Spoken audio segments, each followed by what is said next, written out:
Peace. This is a meat and potato sorcery production starring myself, the Water Alchemist, and today's topic for the occult family is alien gods from an ancient past. One thing that's very much becoming more and more popular today in the modern paradigm is, have aliens come here and did they help humanity? They absolutely helped humanity. They helped them in a myriad of ways, and a lot of people, as you may know, and like I said again, it's becoming more and more popular, have extraterrestrial DNA in their veins. But let's get into it. When you deal with one of the oldest creation myths, you're dealing with the Enuma Elish, which goes way before the creation of the Bible. But we'll get into the Bible in a moment. The Enuma Elish talks about basically the creation of civilization, but it talks about beings from another planet, or who is known as the Anunnaki.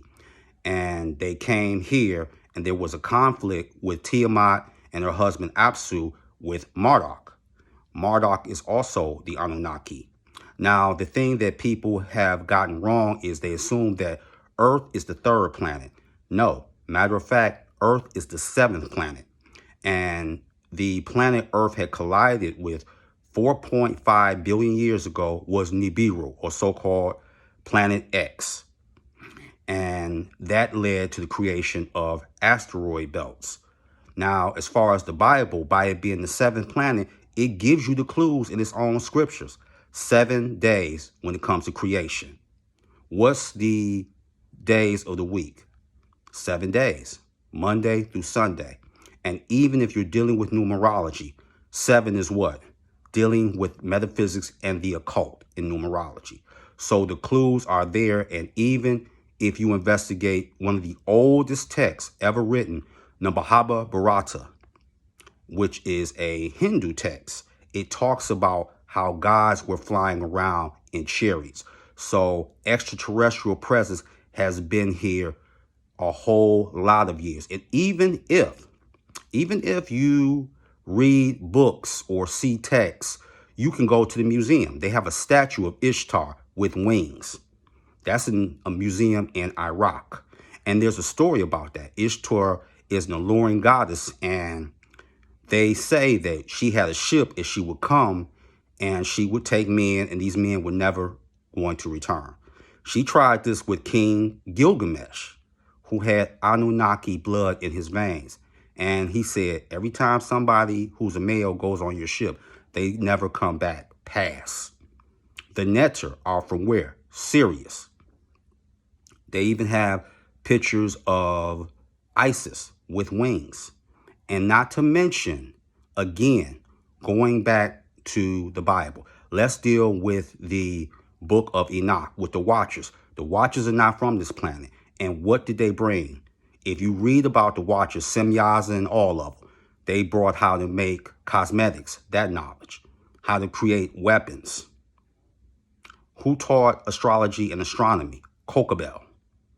So again, all these texts are ancient, and they even have figurine statues that they have found in Central America and South America. They go back over 1,000 years, and they look like airplanes. So it's my contention that they were giving you the clues through their architecture and their art. Look at the pyramids. And Asia has more pyramids than Egypt or Kemet does. Facts. And I want to stay with this about Egypt for a minute.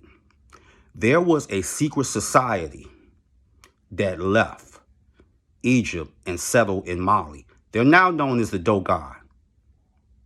They left because Egypt was getting worn down via the invasions, whether it was Persia, Greece, Rome, and then the priesthood started becoming corrupt. So they knew that they had to take that esoteric knowledge and preserve it. And you can read books like Akhenaten, the Heretic King. There's also a show that came on that used to air on NBC, In Search Of, which was hosted by the original actor who portrayed Mr. Spock, Leonard Nimoy. This show, this particular episode, debuted December the 20th, 1979, when scientists thought they were going to come over there with their erudition and flex and all that. And the Dogon said, we been knew about this. And they couldn't understand how they saw Sirius A and B, because Sirius B didn't get discovered until January the 30th, 1862. The Dogon said, we been knew about this. And even if you study the ancient gods, the Naga, they're subterranean gods, the dragons that are so looked in with high regard in Indian culture and Asian culture. That's serpents that came from another planet, not to mention the Merovingian bloodline in Europe. So the ancient gods have always been here, and now humanity is really starting to catch on. You can catch on through reading Chariots of the Gods by Eric Van Daniken, or you can even read Zachariah Sitchin's Divine Encounters. But yes, the so-called gods that people were looking towards for technology, mathematics, astronomy, even in Timbuktu, they came from different planets. Earth was a meeting station. That's all it was. Because with anything, let's say you move into a house, you get the house the way you like it. Well, that's what extraterrestrials did. They came here, they needed resources, and they wanted to help humanity advance. Because this is where scientists get in trouble. Well, there was no alien presence here. Well, how was the architecture so good in Mesoamerica, in China? They had help.